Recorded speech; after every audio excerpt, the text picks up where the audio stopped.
Je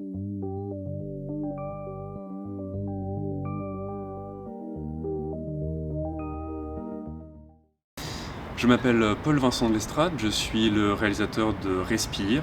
Donc le film raconte la trajectoire d'une jeune femme de 19 ans qui est athlète semi-pro, spécialiste du 800 mètres et qui se voit proposer par sa coach de préparer les championnats juniors d'athlétisme en remplacement d'une de ses coéquipières qui a abandonné pour des raisons qu'on ne connaît pas au début du film.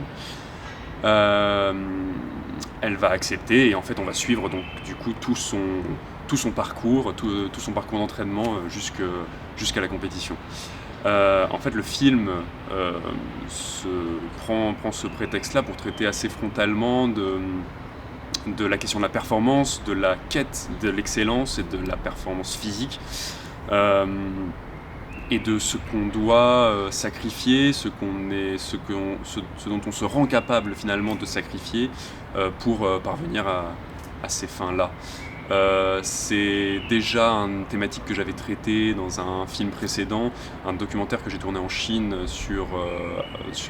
à propos de jeunes femmes entre 18 et 30 ans qui subissaient des opérations de chirurgie plastique afin de correspondre à des canons de beauté qu'elle recherchait particulièrement, des canons de beauté très précis, dans une forme en fait très similaire de quête d'obsession, de quête de la performance physique, mais dans le sens là du canon de beauté. Et ce sont des questions qui moi m'interpellent parce que je pense qu'on vit dans une société particulièrement portée sur la question de la performance, de l'excellence, et de la performance à tous les niveaux, je veux dire dans la vie quotidienne, au travail, dans le sport, dans l'apparence physique, et que ça se transforme en des addictions qui sont comparables à celles de l'alcool ou de la drogue. Et donc ce sont des thèmes que j'aime bien traiter et auquel je voulais me confronter encore avec ce film-là, et toujours avec ce questionnement de qu'est-ce qui motive ça, qu'est-ce qui pousse, qu'est-ce que Nina finalement quand elle court, qu'est-ce qu'elle fuit et qu'est-ce qu'elle poursuit quoi. Il y a toujours une ambivalence dans ce genre d'obsession. Évidemment on poursuit un but d'excellence, de performance, un but très particulier, et en même temps c'est toujours une fuite par rapport à une angoisse, par rapport à un manque, par rapport à une blessure enfouie. Et c'est de ça dont je voulais particulièrement traiter avec ce film. Ok, c'est bon. Bonjour tout le monde, je m'appelle Géraldine. J'ai réalisé Papa Zaza qui sera présenté cette année au festival Le Courant d'Ilon et je vais vous dire quelques mots pour vous présenter mon film. Donc en fait, il s'agit de mon film de fin d'études et je l'ai réalisé pendant mon master de cinéma d'animation à la Cambre à Bruxelles. J'ai passé 1 an à l'écrire et 1 an à l'animer. Donc il est entièrement basé sur mes souvenirs d'enfance. Je les ai remodelés et articulés ensemble pour former le scénario et ainsi recréer le point de vue de l'enfant sur des événements dramatiques qui sont la perte d'un parent. Donc ma référence principale dans cette démarche, c'était le film Ponette de Jacques Doyon, que j'aime vraiment beaucoup. Après, ce que j'ai essayé de faire, c'est que le récit soit assez équilibré, c'est-à-dire que c'est un récit dramatique, mais il est aussi teinté de beaucoup de douceur.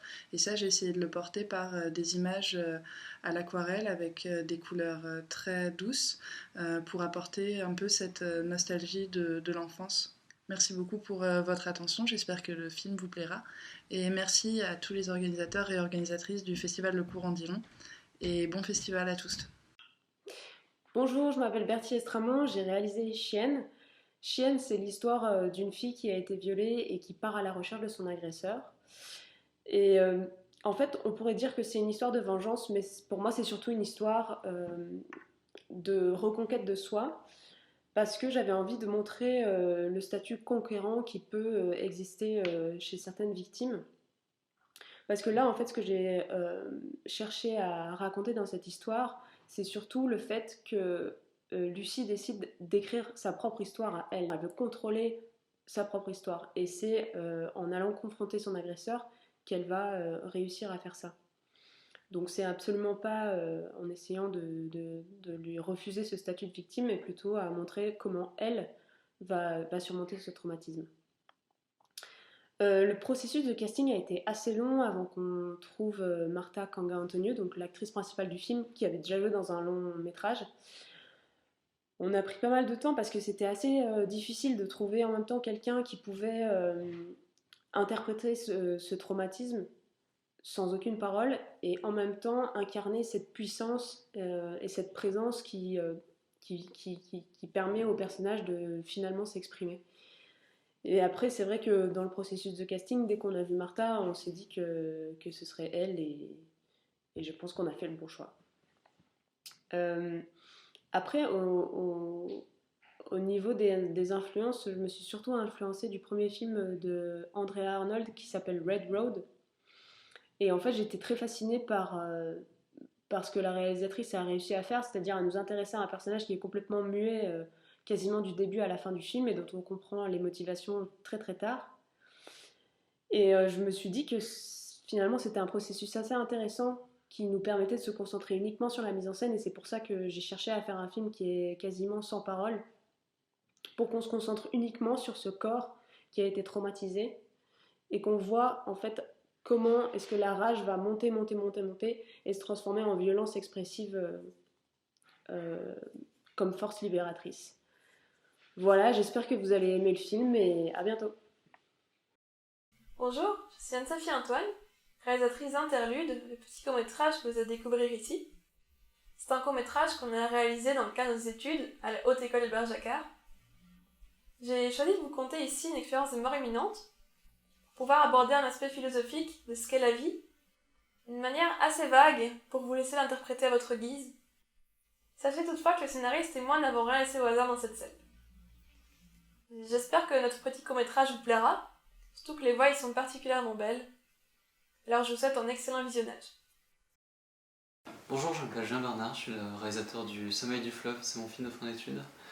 En fait, c'est un film sur l'imaginaire, sur deux amoureux qui rêvent d'Asie et qui peu à peu vont se laisser emporter par le rêve et confondre le fleuve au bord duquel ils habitent avec le Mékong et se laisser emporter par le rêve. Et c'est un film que je voulais très romantique au sens littéraire pour une sorte d'exaltation de l'imaginaire et des sentiments, parce que je lisais beaucoup Conrad et le fait de lire ses voyages, ses aventures tout en restant immobile, en fait, ça crée une sorte d'exotisme entre l'ici et l'ailleurs. Et c'est ça que je voulais explorer dans le film. Et on a tourné au Vieux Canal, donc c'est entre Charleroi et Ronquières, c'est un canal abandonné.